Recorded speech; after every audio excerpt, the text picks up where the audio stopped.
Murtala Muhammed, one of the military rulers who led Nigeria through years of dictatorship, has his name engraved on some of Nigeria's most important infrastructure, including the international airport in Lagos.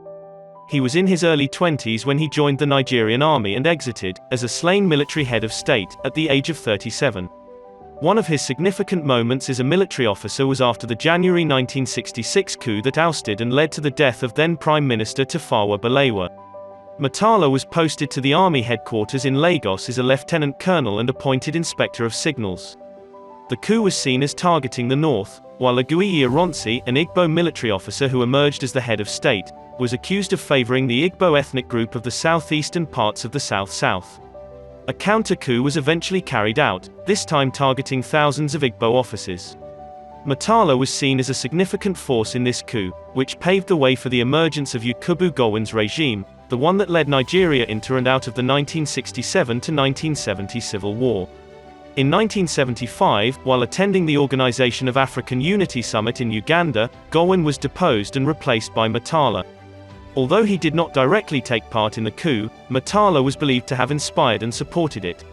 In his inaugural speech as Nigeria's head of state on the 30th of July 1975, a few years after he had led Nigerian troops in killing thousands of Igbos, also during the Asaba massacre, Murtala announced a number of measures, each accompanied by the phrase "with immediate effect."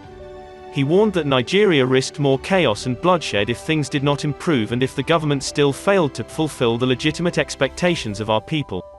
Bottom of form. In the endeavor to build a strong, united and virile nation, Nigerians have shed much blood. The thought of further bloodshed, for whatever reasons, must be revolting to our people.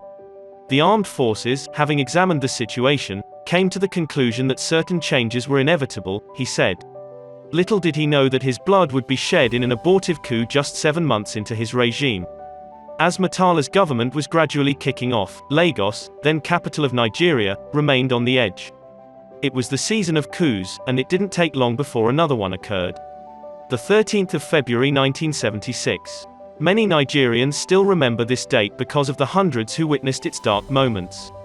On that day, like most, Murtala had left for Dodon Barracks, the seat of government in Lagos that was still being renovated following Gowon's ouster. Unknown to Murtala, he was never going to make it to the barracks alive. He had left for work in his black Mercedes-Benz and with Akintunde Akinturinwa, his aide-de-camp, who sat at the back, Staff Sergeant Michael Otuwe, his orderly, and Sergeant Adamu Michika, his driver. There was no escort vehicle. A low profile was supposed to shield the former number 1 citizen from public eyes and possible attacks, but instead, it made him more vulnerable. At Alagbon Junction in Lagos, about 5 minutes after the trio had left Murtala's residence in Ikoyi, a traffic warden stopped the cars in their direction. He had not seen the 2 flags in front of the former head of state's car because there had been 5 other cars ahead. As they waited for the green light, a red one came instead.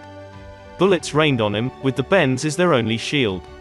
A coup led by Lieutenant Colonel Buka Suka Dimka was underway. As the orderly would recall in an interview with Abuja-based Daily Trust newspaper a few years ago, "I saw some people in Igbada, Babanriga, and when they lifted him up, they brought out AK-47 rifles and fired at us. A masked man shot the driver, Sergeant Adamu Michika, in the head and he fell on the armrest where the suitcase containing the general's mufti was.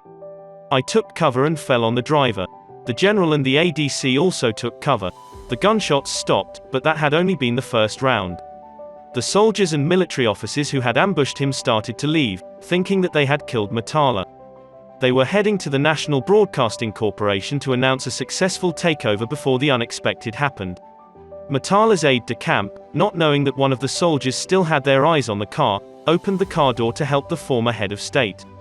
The soldiers noticed the movement and ran back to the scene. As Michika puts it, during the second round, they emptied their bullets in us. Michika survived the incident as he was shot in the arm and the hip. He says it was at the mortuary that he recovered from a coma when the breeze from the air conditioner blew his way and the pain woke him up. Dimka was eventually arrested and executed, but why was he after Murtala? Dimka and the others felt he was not doing well and had a bad government. Dimka preferred Gowon to remain the head of state and not General Murtala Muhammed. Dimka even went to the British High Commission and demanded that they bring Gowon back from the UK where he had gone on exile and have stay in one of the West African countries since it was Murtala who overthrew him, but the High Commissioner drove him out. Murtala's death was reminiscent of the ones the North had suffered during Nigeria's first coup 10 years earlier, in January 1966. Tagged an Igbo coup, and led by Major Kaduna Nzeogwu, it resulted in high-profile deaths in northern Nigeria, creating a huge leadership vacuum. Among those killed were Tafawa Balewa, then Prime Minister of the northern region Ahmadu Bello, and some of the region's highest-ranking army officers. In the turmoil that followed, some Islamic leaders were said to have accused Christians of plotting Murtala's removal from office because he was a Muslim. Murtala's death also showed that violence has no place in government, says Dr. Hakeem Baba Ahmed of the northern-based Northern Elders Forum, who adds that while Murtala brought a glimmer of hope, he came by force and arms and left that way.